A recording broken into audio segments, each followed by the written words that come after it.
l'énergie de Saint-Germain et de la flamme violette, c'est pas du tout une énergie d'orgueil spirituel, hein.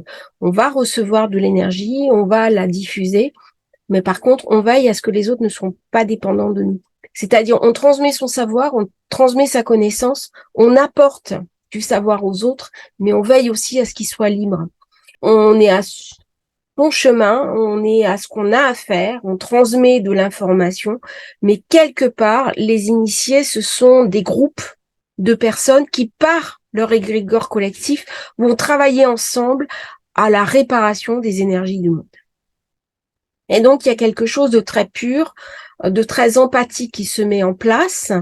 Et en plus de l'énergie de Saint-Germain, eh bien, c'est l'archange Zadkiel, qui est l'archange du rayon violet.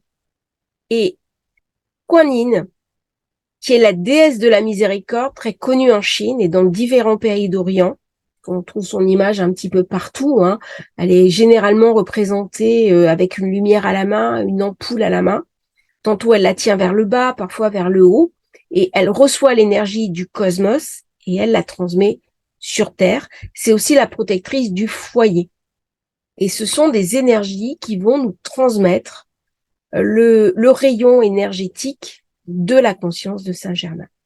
Donc, on peut très bien utiliser d'autres vecteurs de la flamme violette, même directement la flamme violette, sans passer forcément par Maître Saint-Germain.